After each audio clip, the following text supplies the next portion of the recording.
Hi guys, and welcome to Angling For You, and today you've joined me at the beautiful Candy Corner Fisheries, and what we're looking at today is finding that shallow water. Now, a lot of people, including myself, love to fish on the deck, but when it gets to this time in the summer and the water is warm and the fish want to be in the upper layers, you can't always fish on the deck because the fish don't want to be there. So what we're doing today is having a look at how we do fish the shallow water but still fish on the deck, and a lot of that is finding obviously that shallow water. Now we've gone across at 13 meters to the island, and if you come a foot away from the island you're looking at around 2 foot. But obviously we don't want 2 foot, we want to be in the shallow water, and we've gone up and found a little ledge which is around a foot deep, right close to the island. Now it can be a little bit precarious if you've got obviously brambles and things like that, but that's to do with trying to ship back as fast as you can and sort of get them out before they know that they're really hooked. In Candy Corner, especially in Hoskers, the majority of things you're going to hook a carp. They range from around £2 up to double figures. Average is around £3, I would have said. And they know definitely where to go, and they're definitely hard fighting fish. Nicely scooped that one for once, and this one's actually a bigger stamp than average. This one was probably 4 to pushing £5. And we'll just get him on up for you first, and hopefully he'll play ball and we'll be able to lift him up for you. Hooked absolutely perfectly in the mouth, top lip, and this really is a good method for this time of year. And you can see there, a lovely little chunky fish to start, and if you're going to catch fish like that all day, then we're going to be on for a winner. Now spawning has been going on, so the fish they're ready for a bit of feed. You know, they haven't been feeding in a normal pattern, and today we've turned up and it's warm. It's been warm, very warm yesterday. We've got an overcast day with the odd bit of sunshine, and we potentially have rain. We've got around 22 degrees, and I say all these things because that obviously guides me in a decision of what I want to do to fish today. Now the reason I've start to film this video is because it is warm, but then the fish are not necessarily on the surface, they're not really muggable, not just yet anyway, with no sun. They don't want to be in the deeper water, and this is where the shallow water comes into. So how we're attacking it is we're not dumping loads of bait in. That's my first thing that I would say to you: don't dump loads of bait in. The reason being is the fish are already there, they're cruising those margins of the other side, they're already there. So what I'm doing is putting in, when I go in, around 10 6mm pellets, and then I've just got a little hookable pellet, and when we go in close and talk about the rig we'll go into that in a bit more detail. And what you're trying to do is, if you add a load of bait in there when you're in that kind of tight spot around those margins, and there's still always a chance anyway, you will get foul hookers, and when you've got brambles and bushes and things like that, it's not always the greatest thing to have. Now I haven't got stupid elastic on either. I've got around 14 hybrid matrix elastic on, and that's gonna be enough to cope with anything in here, but it does stretch, so I can sort of guide them out the swim a little bit without making too much disruption. As you can see, the rig is a very tiny rig, very positive. We've got 016 and straight down to a little hook link of 015, 14 Zuck, so we are positive in what we're doing. All the shot is down by the base of the top of the hook link, so it gets the bait straight down, and is a couple of droppers just underneath the float just to turn it over. It's a dead ship float. Like I said, we'll go into this when we get up and close, and we're just wanting those little bit of pellets to keep them interested, and then that single pellet. Like I said, I'm using a soft hookable today. You could go with a hard pellet that matches. There's no problem there. The reason I've got a soft pellet and gone for a soft pellet approach today is that I can change colours with what I've got, and I can go onto corn as well without having to change a hook link or a rig. It sort of does anything. If I want to fish either pellet, I can do that. If I want to fish corn or a piece of meat or anything else, I can also do that as well. The only downside to it, like I've just done there, is if you do get a little nudge, you will knock it off, which, you know, it's one of those. To be honest, we're not massively far away. We're 13 meters today, so if it comes off, it's not the end of the world. But what I'm not going to do is put on any more bait. There's fish there straight away. There's obviously fish milling around. I don't need any more than 1 or 2 fish there to pick one of those up. So then there's the fish just topping, swimming through the peg as we speak. So there's no worry that there's fish there. And this is what I was saying, this time of year there is fish there. Sometimes they don't always play ball, and sometimes you might need the right bait, but a lot of people will throw and pot in a ton of bait. You don't need to, they're there. You just need something to attract a little bit sometimes, just a little bit of bait, and you're wanting them to take your hook bait, so you're not wanting piles and piles of baiting, because what'll happen is they'll eat that piles and piles of bait and you'll end up not hooking them, or you'll end up foul hooking them because there's too many of them there.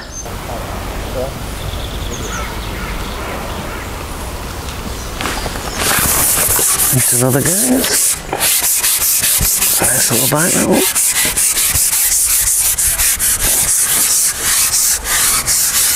Gotta keep your eye on that elastic, you know don't suddenly come bolt off on you. Oh, it looks like a ghost. It looks actually like a nice fish, this one.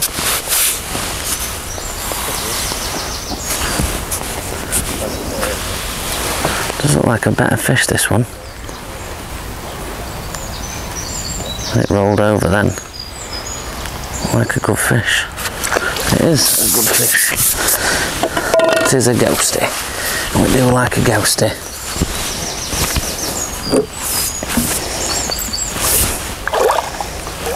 Oh, I hate it when it pings off that fin. Hopefully we can get him in. A nice fish, this one.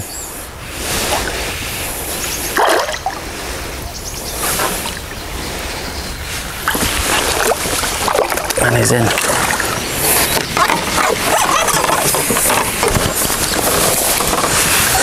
It's a lovely fish, this one, guys. This one's easy 5 pound, maybe 6 is this one. Roll him over and get him a nutties. Right, so the smacker's in the lip. Perfect. There we go. Hopefully he's going to behave himself, because it's a beautiful looking fish, is this one. Absolute pristine. There we go, guys, look at that. Absolute beautiful fish. Let's get him back and have a look at the rig. Right, guys, let's have a look at the rig. Now, it is a simple rig. It is really easy to make, really easy to fish. Now, the float is a Carp Shallow 4x14s Preston Innovation float. Now, I do like these floats. They're really strong. It's got a 5-glass stem on it, and it's just really robust. But what the main thing I like about them is the line goes through the body of the top, and it's got a guiding eye as well, so you've got it through the top eye, the body, and then I've got 3 little rubbers on there, so it just makes it really, really sturdy. And that's what you need for this shallow fishing. When you're fishing in shallow water and we're deck fishing, we need a strong bristle, which we've got, which is really visible. It's like I say, you're fishing, what we got there, 1.5 foot, 18 inches, around that kind of depth, and it needs to be robust. You don't want it to be knocked about, but this is a perfect float for that. So I've got a number 8 and a number 9 just underneath it, and that just puts some stability under the float. And then I've got 2 droppers, which are 8s, that just sit above the uplink. The uplink itself is 015 reflow power to a size 14, and it's a MIDI hook actually, and the main line is Power Micron 016, so it's quite a simple rig in that sense. We've got not a lot of water, like I said. That's the whole idea of today's video. Now the bait of choice, we'll get the old lid from down here so we can see it. Put the lid on. So we've got jelly pellets. Now these ones are the 6mm, these pellets. So I've got the 6mm plain, and I've also got the 6mm red as well, just in case they needed something a little bit different. And I just swap and change between them. They're going for the naturals at the moment. I've got a 6mm feed pellet and a nice little Preston pot where I'm just putting 10 or 12 in at a time, and like I said, the reason being is that we don't want to overfeed and get too many fish in, and I sort of want to get the feed there, catch a fish. There's a little bit left to bring the next one in, go back out, a little pot more, catch that next one, bring it back in. That's the idea. If we've got 6 or 7 fish in there, you're going to foul up central, and it's never no good. So let's get back round, let's get back out there, and fingers crossed there's some more fish waiting for us, and we can snare a few more.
Another fish now, guys. Quick bite, that one.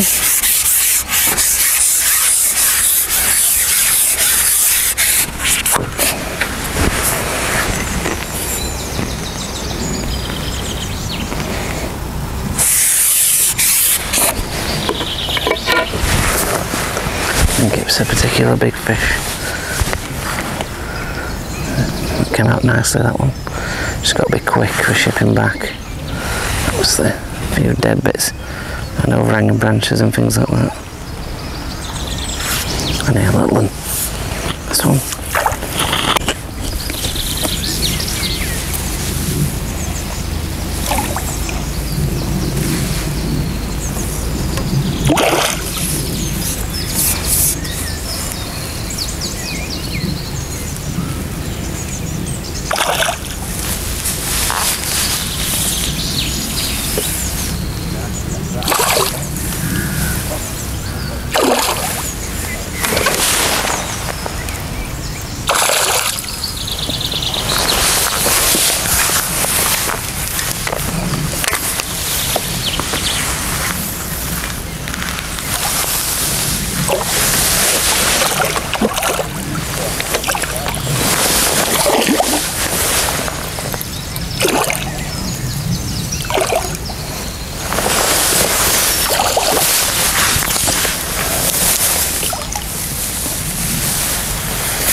I've tried to get in every single conceivable snag possible.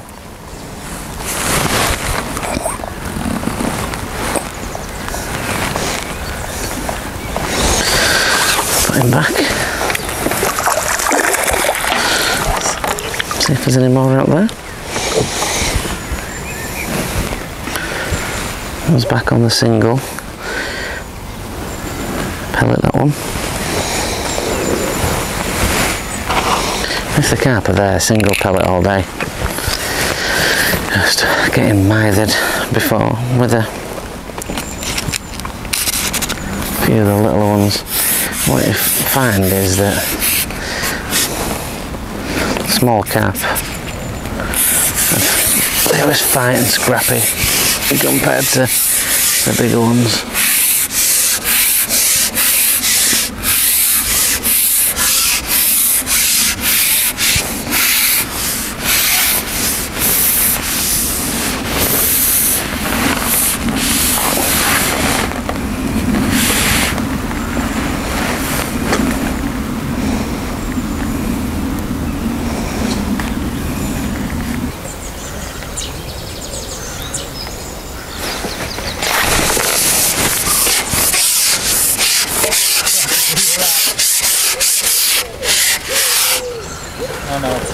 Guys, just slipped out my hand in the old bowl.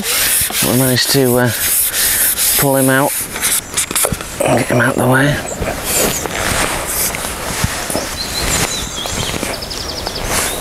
Tried to swim behind the ramble, but luckily managed to get him out of there.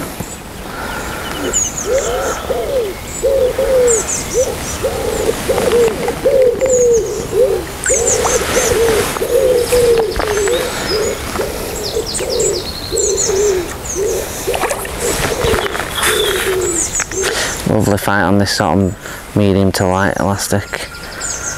Just enough to put some control on it, but still gives you a little bit of a stretch.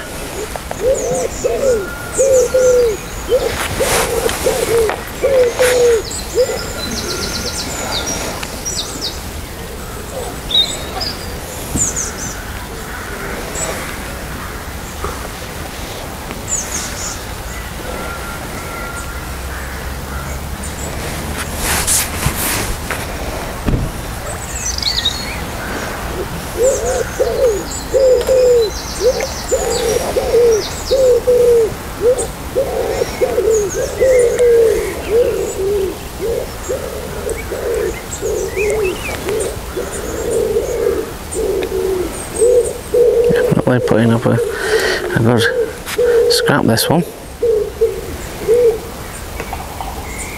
Not seeing him yet.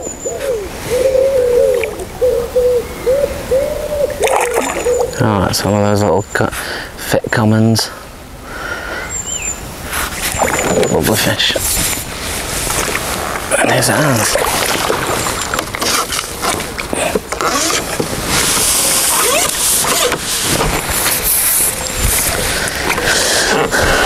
Hooked perfectly. And he's one of those little torpedoes. Easy, tiger. Let me unhook you. In that corner of that mouth, let me go in. Nowhere, let's put him back. Because he's a bit lively, this one.